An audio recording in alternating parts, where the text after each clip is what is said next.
Welcome back to our session.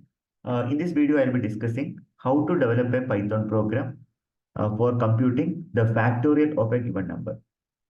So we have to understand what is a factorial. So the basic definition of factorial is given here. You can see the mathematical definition. The n factorial is given by n into n minus 1 into n minus 2 into etc. etc. So where n is actually the non-negative integer. Okay. Also, two exception would be the 0 factorial. 0 factorial is nothing but 1. Okay. Similarly, one more assumption I would like to inform. So what is another assumption? So 1 factorial. What is 1 factorial? 1 factorial is equal to 1. So these are the two assumptions. So we are going to explain this particular program by using three important steps. So I would like to show you the three important steps. So as you can observe, let us talk about the three important steps. Yeah, the first step is defining the function. Okay, you are going to create and use the define function, number one. So number two, you have to develop base case as well as recursive call. This is another one. The third one is the driver code. Okay, these are the three important steps you need to consider for developing a Python program for computing the factorial of a given number. Okay. So moving on to the definition of the particular defining the function. I would like to show you how to define the function. Yes. So as you can observe,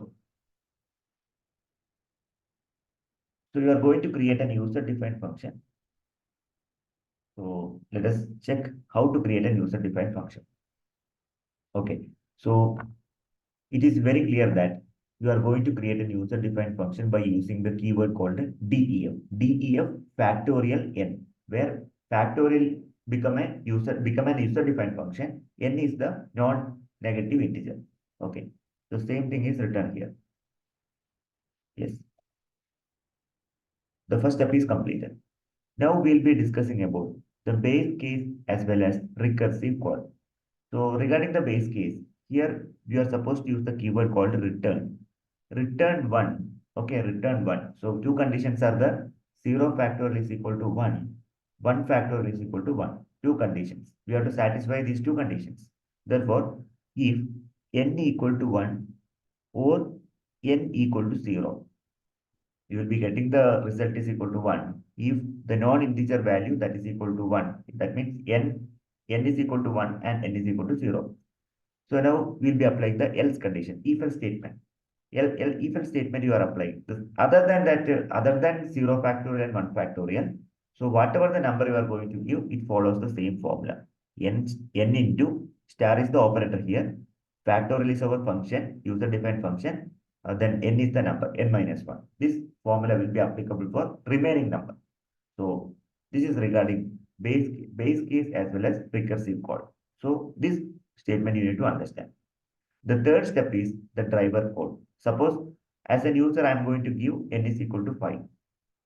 Okay, so the result will be printed as the factorial. So factorial of 5 is equal to 120. So this is actually the simple program for calculating the factorial of a given number. Okay. Now you can go to your like compiler. So I'll be using collaboratory. So let us develop the program. Let us run the program.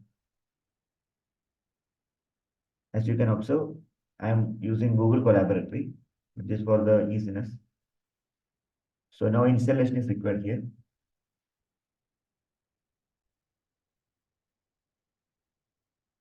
So I'm typing all the codes here. So here you can see defining the function, then basic recursive call. Okay, later the driver code. So now let me run the program. So I'll be running the code.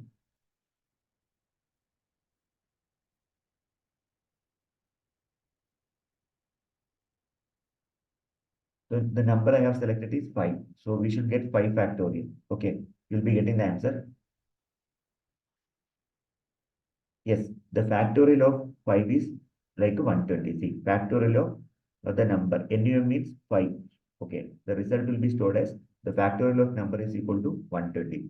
So this is the way how to compute the factorial of a number by using a user-defined function. Okay, so if you have any queries related to computation of factorial, you can put in the comment box. Thank you so much for watching this video. Happy learning.